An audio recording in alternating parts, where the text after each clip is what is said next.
Hello, this is John T. Rhapsodes Esquire, purveyor of awesome old-school audio stories, bringing you a Western fairy tale from 1907 called A Chaparral Prince by O. Henry. Writing under the pen name O. Henry, William Sidney Porter walked the earth from 1862 to 1910. Hear the words of old. A Chaparral Prince, from 1907, by O. Henry. 9 o'clock at last, and the drudging toil of the day was ended. Lena climbed to her room in the third half-story of the Quarryman's Hotel. Since daylight she had slaved, doing the work of a full-grown woman, scrubbing the floors, washing the heavy ironstone plates and cups, making the beds, and supplying the insatiate demands for wood and water in that turbulent and depressing hostelry. The din of the day's quarrying was over. The blasting and drilling, the creaking of the great cranes, the shouts of the foremen, the backing and shifting of the flat cars hauling the heavy blocks of limestone. Down in the hotel office, 3 or 4 of the laborers were growling and swearing over a belated game of checkers. Heavy odors of stewed meat, hot grease, and cheap coffee hung like a depressing fog about the house. Lena lit the stump of a candle and sat limply upon her wooden chair. She was 11 years old, thin and ill-nourished. Her back and limbs were sore and aching. But the ache in her heart made the biggest trouble. The last straw had been added to the burden upon her small shoulders.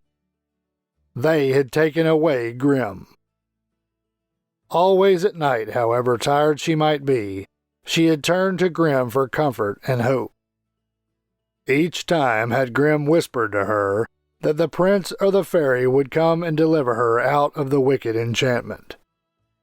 Every night she had taken fresh courage and strength from Grimm. To whatever tale she read, she found an analogy in her own condition.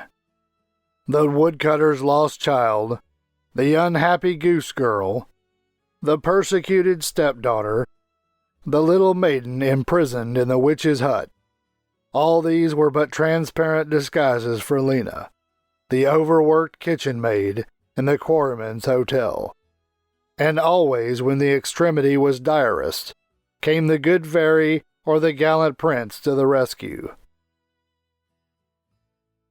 So, here in the ogre's castle, enslaved by a wicked spell, Lena had leaned upon Grimm and waited, longing for the powers of goodness to prevail. But on the day before, Mrs. Maloney had found the book in her room and had carried it away, declaring sharply that it would not do for servants to read at night. They lost sleep and did not work briskly the next day. Can one only 11 years old, living away from one's mama, and never having any time to play, live entirely deprived of Grimm? Just try it once and you will see what a difficult thing it is. Lena's home was in Texas, away up among the little mountains on the Pedernales River, in a little town called Fredericksburg. They are all German people who live in Fredericksburg. Of evenings they sit at little tables along the sidewalk and drink beer and play pinochle and scat. They are very thrifty people. Thriftiest among them was Peter Hildesmuller, Lena's father. And that is why Lena was sent to work in the hotel at the quarries, 30 miles away. She earned $3 every week there, and Peter added her wages to his well-guarded store. Peter had an ambition to become as rich as his neighbor, Hugo Heffelbauer, who smoked a meerschaum pipe 3 feet long and had Wiener Schnitzel and Hassenpfeffer for dinner every day in the week. and now Lena was quite old enough to work and assist in the accumulation of riches.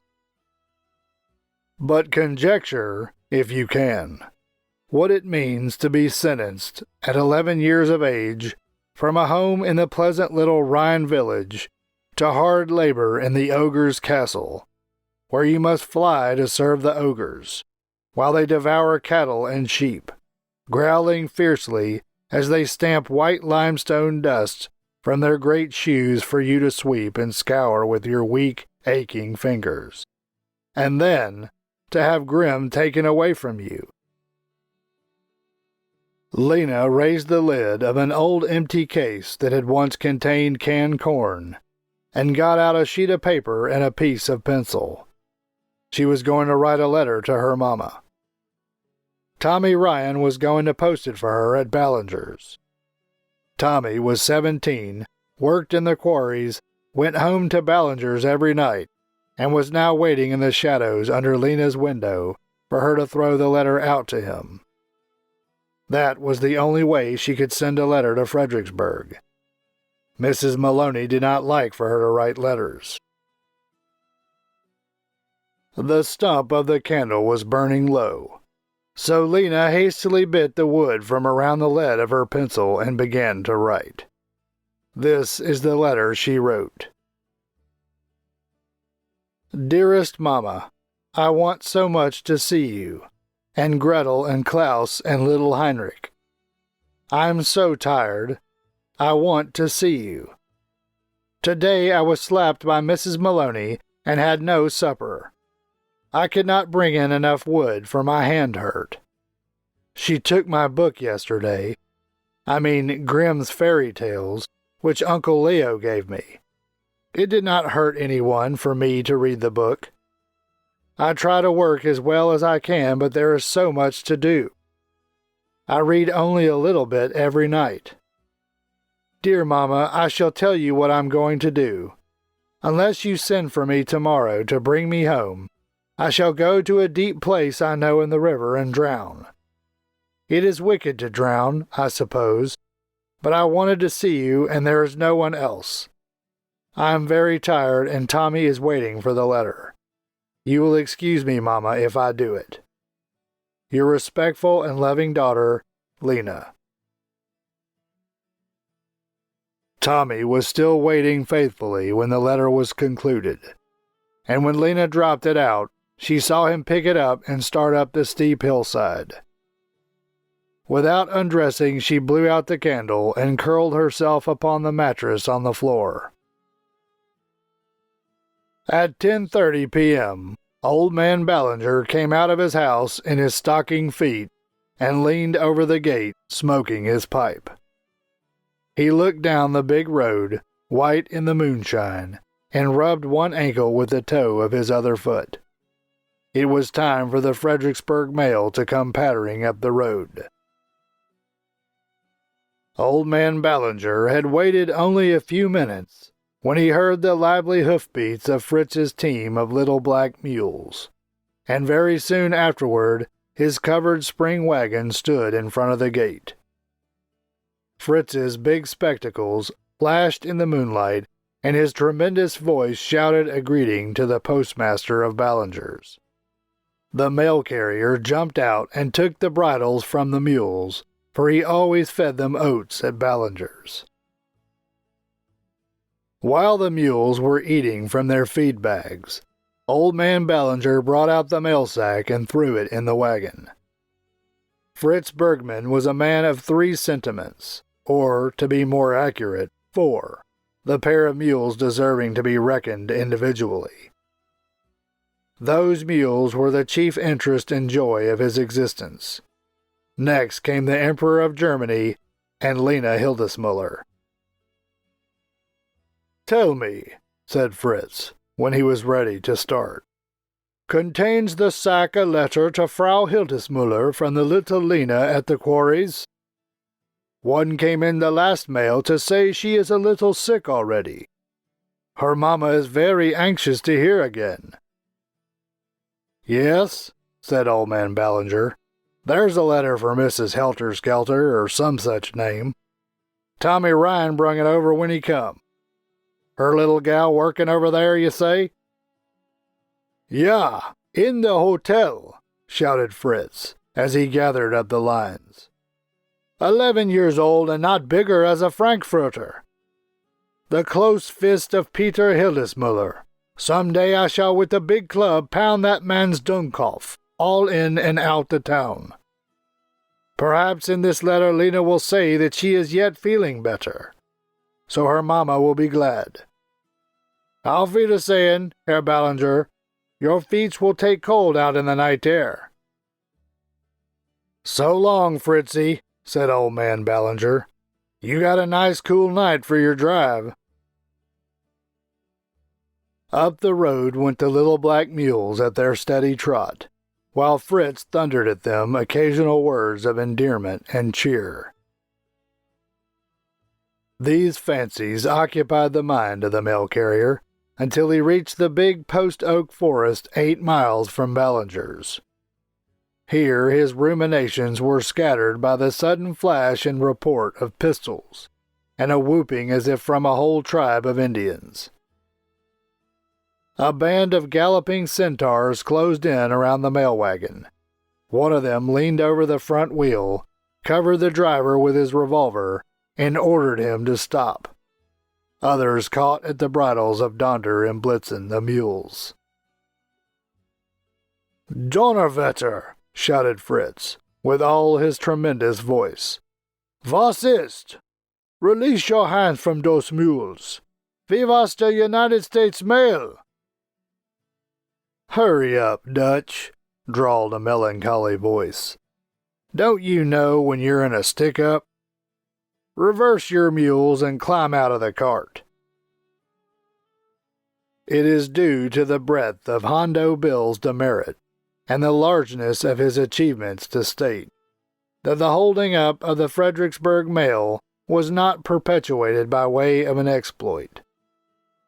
As the lion, while in the pursuit of prey commensurate to his prowess, might set a frivolous foot upon a casual rabbit in his path, so Hondo Bill and his gang had swooped sportively upon the Pacific transport of Mynheer Fritz. The real work of their sinister night ride was over. Fritz and his mailbag and his mules came as gentle relaxation, grateful after the arduous duties of their profession. 20 miles to the southeast stood a train with a killed engine, hysterical passengers, and a looted express and mail car. That represented the serious occupation of Hondo Bill and his gang. With a fairly rich prize of currency and silver, the robbers were making a wide detour to the west through the less populous country, intending to seek safety in Mexico by means of some fordable spot on the Rio Grande. The booty from the train had melted the desperate bushrangers to jovial and happy skylarkers. Trembling with outraged dignity and no little personal apprehension, Fritz climbed out to the road after replacing his suddenly removed spectacles. The band of robbers had dismounted, and were singing, capering, and whooping, thus expressing their satisfied delight in the life of a jolly outlaw. Rattlesnake Rogers, who stood at the heads of the mules, jerked a little too vigorously at the rein of the tender-mouthed Donder, who reared and emitted a loud protesting snort of pain. Instantly Fritz, with a scream of anger, flew at the bulky Rogers and began to assiduously pummel that surprised freebooter with his fists. "Villain!" shouted Fritz. "Dog, big stiff. Dot mule he has a soreness by his mouth. I will knock off your shoulders mit your head, robbermans." "Yee-hee!" howled Rattlesnake, roaring with laughter and ducking his head. "Somebody get this here sauerkraut off me." One of the band yanked Fritz back by the coat tail, and the woods rang with Rattlesnake's vociferous comments. "The doggone little wienerwurst," he yelled, amiably. "He's not so much of a skunk for a Dutchman. Took up for his animile plumb quick, didn't he? I like to see a man like his horse, even if it is a mule. The dad-blamed little Limburger, he went for me, didn't he? Whoa now, muley. I ain't a-gonna hurt your mouth again any more." Perhaps the mail would not have been tampered with had not Ben Moody, the lieutenant, possessed certain wisdom that seemed to promise more spoils. "Say, Cap," said Ben, addressing Hondo Bill, "there's likely to be good pickings in these mail sacks. I've done some horse trading with these Dutchmen around Fredericksburg, and I know the style of them varmints. There's big money goes through the mails to that town. Them Dutch risk $1,000 sent wrapped in a piece of paper before they'd pay the banks to handle the money." Hondo Bill, 6'2", gentle voice and impulsive in action, was dragging the sacks from the rear of the wagon before Moody had finished his speech. A knife shone in his hand, and they heard the ripping sound as it bit through the tough canvas. The outlaws crowded around and began tearing open letters and packages, enlivening their labors by swearing affably at the writers who seemed to have conspired to confute the prediction of Ben Moody. Not $1 was found in the Fredericksburg mail. "You ought to be ashamed of yourself," said Hondo Bill to the mail carrier in solemn tones, "to be packing around such a lot of old trashy paper as this. What do you mean by it anyhow? Where do you Dutchers keep your money at?" The Ballinger mail sack opened like a cocoon under Hondo's knife. It contained but a handful of mail. Fritz had been fuming with terror and excitement until this sack was reached. He now remembered Lena's letter. He addressed the leader of the band, asking that that particular missive be spared. "Much obliged, Dutch," Hondo said to the disturbed carrier. "I guess that's the letter we want. Got spondylicks in it, ain't it? Here she is. Make a light, boys." Hondo found and tore open the letter to Mrs. Hildesmuller. The others stood about, lighting twisted-up letters with matches. Hondo gazed with mute disapproval at the single sheet of paper covered with the angular German script. "Whatever is this you've humbugged us with, Dutchy?" said Hondo. "You call this here a valuable letter? That's a mighty low-down trick to play in your friends what come along to help you distribute your mail." "That's Chinese writing," said Sandy Grundy, peering over Hondo's shoulder. "You're off your kazip," declared another of the gang, an effective youth, covered with silk handkerchiefs and nickel plating. "That's shorthand. I see him do it once in court." "Ach, no, no, no. Dot is German," said Fritz. "It is no more as a little girl writing a letter to her mamma. One poor little girl, sick and working hard away from home." "Ach, it is a shame. Good Mr. Robberman, you will please let me have that letter?" "What the devil do you take us for, old pretzels?" said Hondo with sudden and surprising severity. "You ain't presuming to insinuate that we gents ain't possessed of sufficient politeness for to take an interest in the missus' health, are you? Now, you go on, and you read that scratching out loud and in plain United States English to this here company of educated society." Hondo twirled his six-shooter by its trigger guard and stood towering above the German, who at once began to read the letter, translating the simple words into English. The gang of rovers stood in absolute silence, listening intently. "How old is that kid?" asked Hondo when the letter was done. 11, said Fritz. "And where is she at?" asked Hondo. "At those rock quarries working." "Ach, mein Gott, little Lena, she speak of drowning. I do not know if she will do it, but if she shall, I swear, I will dot Peter Hildesmutter shoot mit a gun." "You Dutchers," said Hondo Bill, his voice swelling with fine contempt, "make me plenty tired. Hiring out your kids to work when they ought to be playing dolls in the sand. You're a hell of a sect of people, you are. I reckon we'll fix your clock for a while just to show what we think of your old cheesy nation. Here, boys." Hondo Bill parleyed aside briefly with his band, and then they seized Fritz and conveyed him off the road to one side. Here they bound him fast to a tree with a couple of lariats. His team they tied to another tree nearby. "We ain't going to hurt you bad," said Hondo, reassuringly. "'Twon't hurt you to be tied up for a while. We will now pass you the time of day, as it is up to us to depart. Ausgespielt Nickremus, Dutchy. Don't get any more impatience." Fritz heard a great squeaking of saddles as the men mounted their horses, then a loud yell and a great clatter of hoofs as they galloped pell-mell back along the Fredericksburg road. For more than 2 hours, Fritz sat against his tree, tightly but not painfully bound.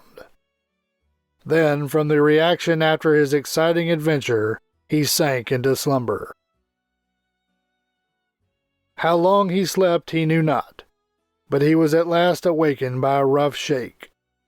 Hands were untying his ropes. He was lifted to his feet, dazed, confused in mind, and weary of body. Rubbing his eyes, he looked and saw that he was again in the midst of the same band of terrible bandits. They shoved him up to the seat of his wagon and placed the lines in his hands. "Hit it out for home, Dutch," said Hondo Bill's voice commandingly. "You've given us lots of trouble, and we're pleased to see the back of your neck. Spiel, zwei Bier, vamoose." Hondo reached out and gave Blitzen a smart whip with his quirt. The little mules sprang ahead, glad to be moving again. Fritz urged them along, himself dizzy and muddled over his fearful adventure. According to schedule time, he should have reached Fredericksburg at daylight. As it was, he drove down the long street of the town at 11 o'clock a.m. He had to pass Peter Hildesmuller's house on the way to the post office. He stopped his team at the gate and called, but Frau Hildesmuller was watching for him. Out rushed the whole family of Hildesmullers. Frau Hildesmuller, fat and flushed, inquired if he had a letter from Lena, and then Fritz raised his voice and told the tale of his adventure. He told the contents of that letter that the robber had made him read, and then Frau Hildesmuller broke into wild weeping. Her little Lena drowned herself. Why had they sent her from home? What could be done? Perhaps it would be too late by the time they could send for her now. Peter Hildesmuller dropped his meerschaum pipe on the walk, and it shivered into pieces. "Woman," he roared at his wife, "why did you let that child go away? It is your fault if she comes home to us no more." Everyone knew that it was Peter Hildesmuller's fault, so they paid no attention to his words.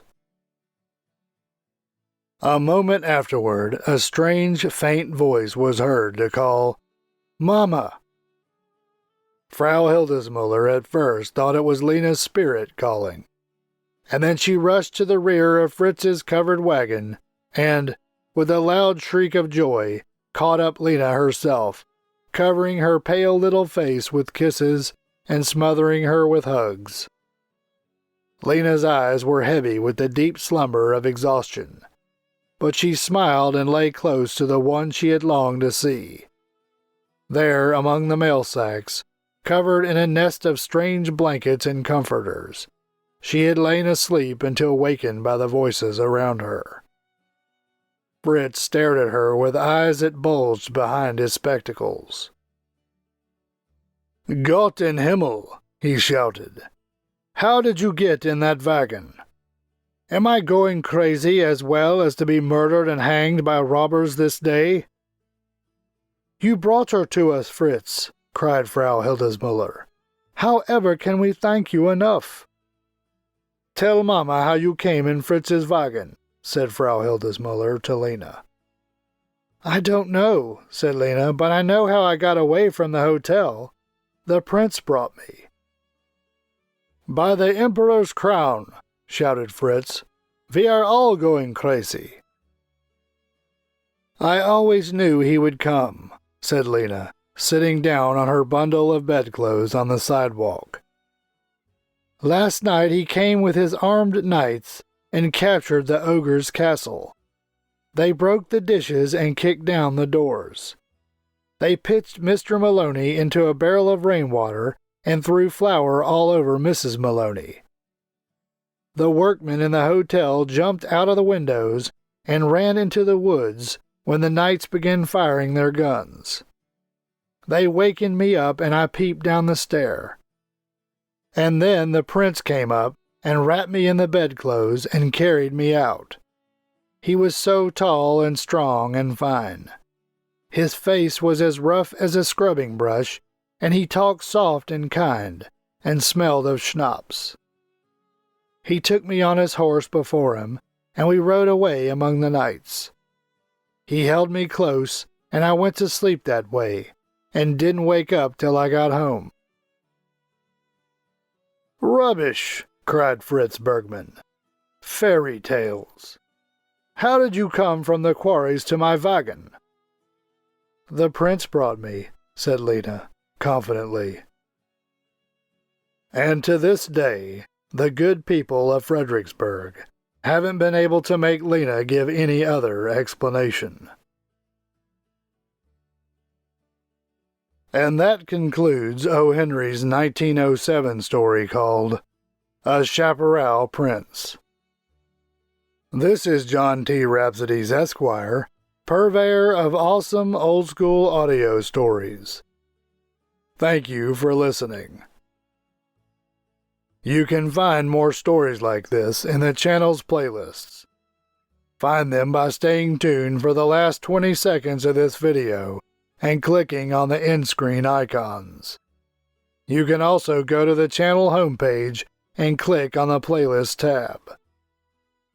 If you enjoyed this story and would like to hear more, please help me earn the warm embrace of Mr. and Mrs. YouTubes who look with loving favor upon those channels whose listeners faithfully subscribe, like, comment, click the notification bell, and share the videos with their friends so that they too can hear the words of old.